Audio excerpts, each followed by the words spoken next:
बार की बात है। पटना शहर में एक अद्भुत घटना हुई। एक गरीब किसान था जिसकी एक भैंस थी जिसका नाम था भोलू।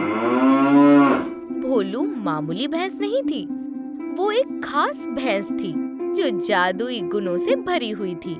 लोग कहते थे कि अगर भोलू का दूध पी लिया जाए तो मनोकामनाएं पूरी होती हैं, मगर इस बात पर किसी को यकीन नहीं होता था। अरे सुनते हो किशन? बोल रे रामू, मैंने सुना है तुझे जल्द से जल्द निकाह करना है। हाँ रे, करनी तो है। अम्मी पीछे पड़ी हुई है, दादी की तबीयत खराब है ना। उनका कहना है कि जल्दी से निकाह करके उन्हें पोते की शक्ल दिखाऊं। बस इतनी सी बात। भाई इतनी सी बात नहीं है, पोते का निकाह करना पड़ेगा और शर्त यह है कि लड़की भी मिलनी चाहिए ना।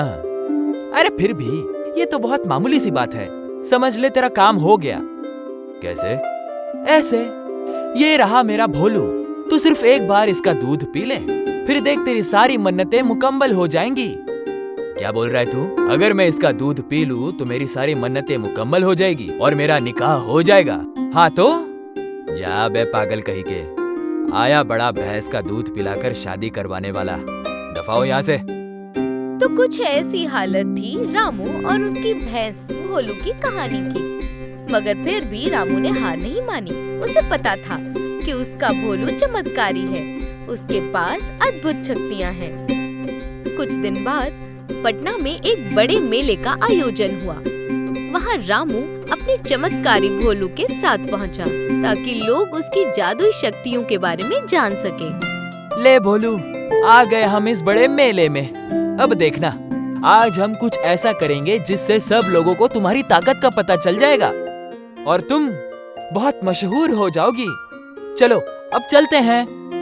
रामू अपने भोलू के साथ वहाँ के मंच पर जा खड़ा हुआ। लोग उसे और भोलू को एक साथ मंच पर देखकर हैरान थे। कुछ उसकी ताकत देखकर दंग रह गए तो कुछ उसकी काली चमकती देह देखकर खुश हो गए।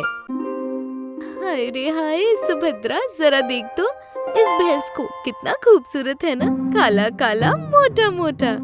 अरे क्या माया, तुम भी ना, वो भैंस है, तुम्हारा शौहर नहीं जो उसकी खूबसूरती के गीत गा रही हो। चलो हमें खरीदारी भी करनी है।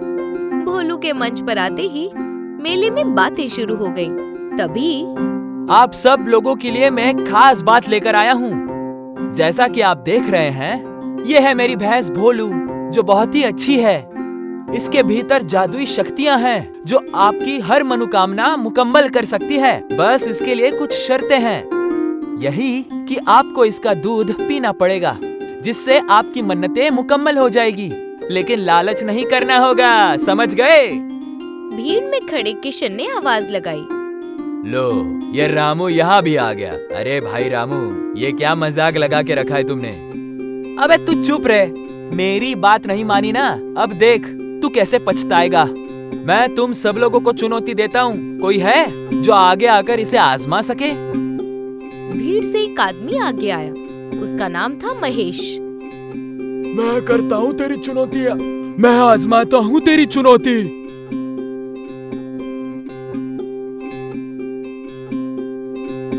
वाह महेश बाबू, आपने तो पूरा गिलास ही खाली कर दिया। तो बोलो रामू, तुम्हारा ये अद्भुत भोलू मेरी मन्नत कैसी मुकम्मल करेगा? कुछ नहीं, बस अब सबके सामने अपनी मन्नत बोल दो।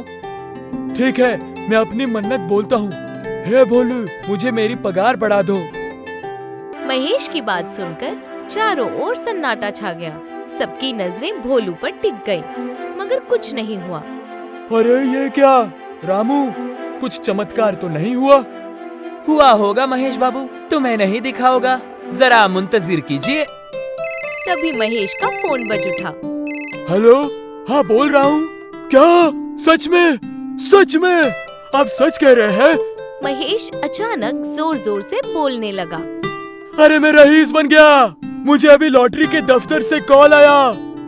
उन्होंने कहा पिछले हफ्ते जो टिकट मैंने खरीदा था उस पर लॉटरी निकल आई। मैं रईस हो गया, मैं रईस हो गया। रामू, तेरा तो ये भोलू सचमुच चमत्कारी है। शुक्रिया, बहुत बहुत शुक्रिया।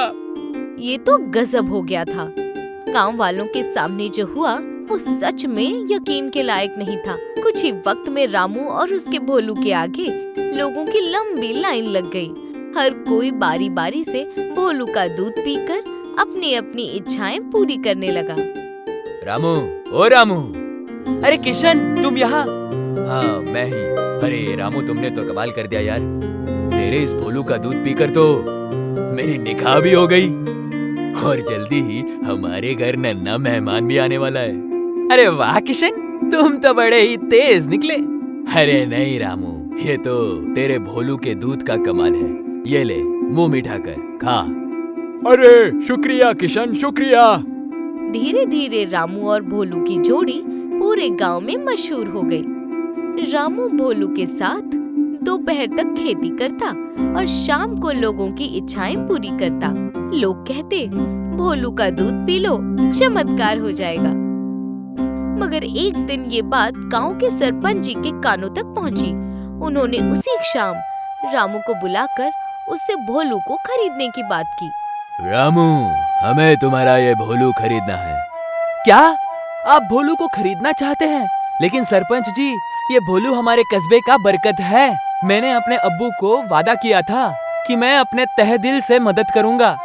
देख रामू, ये सब पुरानी बातें हैं।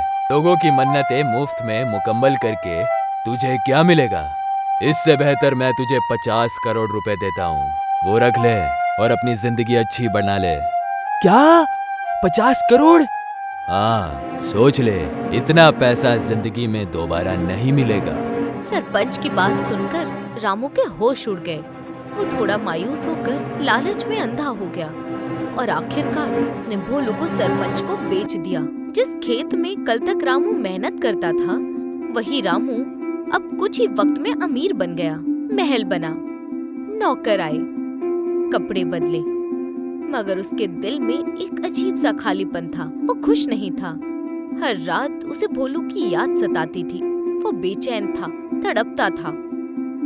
एक दिन सुबह जब रामू अपने बड़े घर से बाहर निकला तो उसने देखा कि भोलू ठीक उसके घर के सामने खड़ा था। अरे भोलू, तुम यहाँ? रामू, ये क्या है? तुम्हारा ये भोलू हमारे पास रहने लायक ही नहीं है। इसने तो हमारा जीना हराम कर दिया है। खाना नहीं खाता, खेत नहीं जोतता, बस हर वक्त तुम्हारी घर की ओर देखते रहता है। अब मैं और नहीं सह सकता। तुम इस भोलू को रख लो, बस मुझे मेरे पैसे लौटाओ और मुझे इससे आजाद करो। सरपंच की बात सुनकर रामू ने एक पल भी देर नहीं की। उसने अपने सारे ख्वाबों, पैसों और महलों को छोड़ दिया। 50 करोड़ रुपए सरपंच को लौटाए और अपने प्यारे भोलू को वापस ले लिया। रामू मुस्कुराया। भोलू ने प्रेम से उसकी ओर देखा और इस तरह फिर से गांव की गलियों में रामू और भोलू की जोड़ी वापस आ गई, जहां से उनके सच्चे सुख की शुरुआत हुई थी।